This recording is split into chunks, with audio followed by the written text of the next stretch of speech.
The golden age of America begins right now.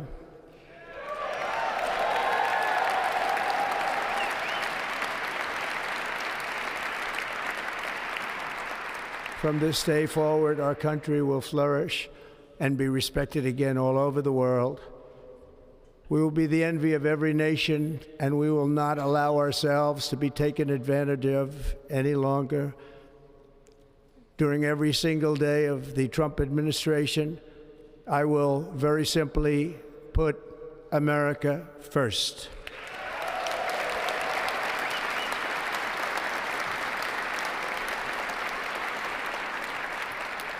Our sovereignty will be reclaimed. Our safety will be restored. The scales of justice will be rebalanced. The vicious, violent, and unfair weaponization of the Justice Department and our government will end.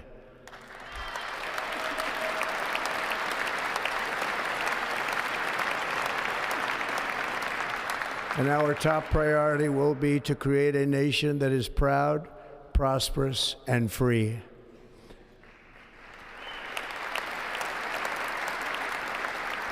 America will soon be greater, stronger, and far more exceptional than ever before. Welcome and welcome again to Lidoki Stories. If you're new here, don't forget to subscribe, like, and share. Today we're going to talk about one nation under Trump. Is America still a democracy, or are we slowly slipping into something else? Folks, have you heard about Project 2025? Project 2025 isn't just a policy plan, it's a policy of political power grab that could change everything. Some call it necessary, others say it's the rise of authoritarian rule. So what's really going on? Let's break it down in the following videos. So I live in Florida, and that's unheard of.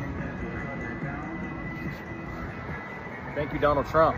Gas prices are getting crazy. Hey, what's up, America? Donald Trump and other Republican states with freedom. So since Donald Trump has won the presidency, I've noticed something about Republican states. They're starting to pull back individual freedoms for the American citizens that live there in most cases. So since Donald Trump's been president in Republican states, we've had a rollback of food stamps and benefits for American citizens. We've had increased restrictions on taxes and how you pay them and when you pay them, and they're being more than harsh about it. We've had certain green substances that were decriminalized, now a crime again. And several states in the South are doing everything they can to try to lock people up for it now, when just 2 years ago that wasn't the case. And a lot of Republican states have started beefing up laws to make sure that you can be monitored constantly, specifically when you're online. Now, this is what I was afraid of. I was afraid that as soon as Donald Trump got into office, all these red states would make a point to roll back your personal freedoms. And we're starting to see that now. So I'm not exactly sure why red states are starting to do this. The objective was not to have a whole bunch of Republican nanny states like we're having now. The objective was to get illegal aliens to stop taking benefits from the American taxpayer, and then Donald Trump and these states would increase the amount of freedoms for the American citizens, not pull the freedoms back like we're seeing with Republican states now. So I'm calling on Donald Trump once again to decriminalize green substances and also get rid of private prisons so there's no incentive to make profit on the backs and freedoms of American citizens. Remember, this was supposed to be America first, not lock up citizens for minor crimes. I'm trying to figure out how Republicans have become the party of the nanny state. Thinking about something concerning, I heard our vice president say that it wasn't the court's job to stop a president from executive actions. Listen, if the president is exceeding his authority, if he's violating the Constitution or statutes, then that's absolutely the court's job. And if the vice president wants to know where to find it, it is the Constitution. It is jurisprudence from the Supreme Court. This is exactly how our government is supposed to work. And let me just say, for anybody looking at this politically, saying, well, this person is in my party or not my party, think about it this way. If a Republican president has the authority to ignore acts of Congress, then what does a Democratic governor have the power to do? And that can send you down a long rabbit hole that we shouldn't have to go down, because the executive branch has certain powers and it doesn't have others.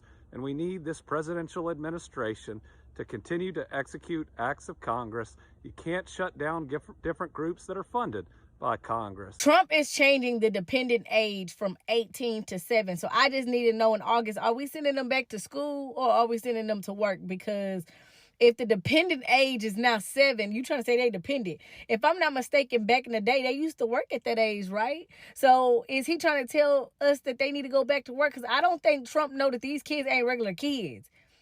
These kids will flip out if they ain't got they tablets. Now, is we putting them in IT? Is we teaching them kids how to code? They might like that. They might like that. We're going to have to figure out them some jobs, because they ain't going to do regular jobs. They barely listen to them teachers. Like, these employers is about to catch hell. They going to be babysitters. And don't put me at the same company as my kids. I don't want to work with them. I already got to be with them at home. Like, y'all done already took them out of school, so now y'all want them to work, and then don't put them as the same company as me. Like, this ain't gonna work. This ain't gonna work. Like, and how much is you paying these kids? Because if my 7-year-old he needs to get paid well. He can't work for pennies, so that ain't gonna work either. Then you can't even disrespect that kids. Because now they got to leave their job to go to this job. They're going to probably, oh, my Lord. Trump ain't thinking this out. He ain't thinking this out clearly. And then the big families is definitely going to get the most, like, to hit the most. Like them single parents, they got like 8, 9, 10 kids.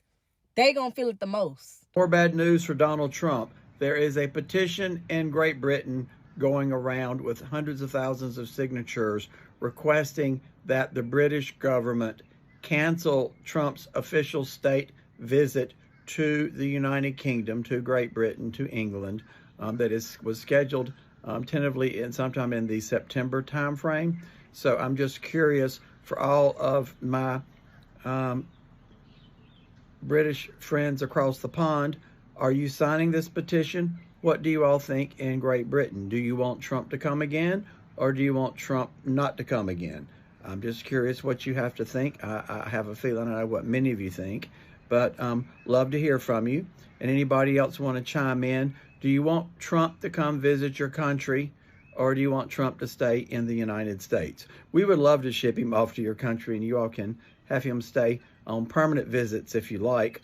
Would be better for those of us that are here, if you get my joke there, and I'm quite serious. It's quite a serious matter. But love to hear from my English friends, my UK friends. Love to hear from my Democrats, my MAGAs, my crazies, my cuckoos, and the burned out light bulbs. Anybody else chime in? Do you want Trump to come visit your country, or do you want him to stay in the United States? He's just a very funny man. You have to understand how he operates. No president, nobody can come in and change things overnight. I really believe that he's the one God's chosen. I'm really very optimistic. I know tariffs got everybody scared. Tariffs, they don't scare me at all. I'm willing, I think, to go through a little bit of initial pain. We have to have some pain to have the gain. I think that sometimes you have to go through a little bit of the fire to get to the end of the rainbow. Nobody likes to pay more for anything, I don't, but in the long run, I think it's going to be good. People are saying, oh, well, prices are going to go way up, we won't be able to do anything.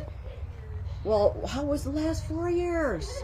My grocery bills were ridiculous. That was for no reason. This is for a good reason. Even the great empires he's built in business, I trust that same savvy is going to be helping our country also. My biggest issue is at the border, and he's killing it. No open borders. The many millions running across the border. Now, if you look at it, the amount of documented people coming across the border, it's done in a very structured way. It's just one of those things where you put yourself and you feel the empathy aspect of it, and you feel sort of, when you see a kid being pulled, and you're like, man, is there another way we could have did that? I'm just thrilled that they are getting rid of the criminals and illegal aliens. I'm not sure that all of them are real bad criminals, but if you come here illegally, it still makes you a criminal. I do believe that people are criminals and they're doing the wrong things. They should be taken out of our country. But some of the family stuff, I was wondering some ways we could have handled that a little bit differently. Trump's acceptance of Afrikaners as refugees into the United States is an assault across many fronts. It's an assault on the global and the US refugee system. It is an assault on South Africa and US relations. And it is also an important signal to the world about where the US stands on questions of race, on equity. This is fundamentally a message Trump is trying to send, not so much to the world, but to the American population, that white people are being persecuted around the world, that Christians are being persecuted around the world, and that he is the savior of those people for the United States and globally. This will hurt South Africa in some ways. It's certainly going to affect trade. It might affect the reputation, but I think most of the world knows that this is a fiction, this is an absurdity, and it is deeply, deeply offensive on many, many levels. Welcome again to Willy Docu Stories, and I hope you have watched that video. I think whether you support it or fear it, one thing is very clear. Project 2025 could change America in ways you have never seen before. The question of today isn't just about politics. It's about power, freedom, and the future of democracy. So what kind of country do you want to live in? Let me know in the comment section, and don't forget to subscribe for more breakdowns. Let's meet again in the next episode. Thank you for watching.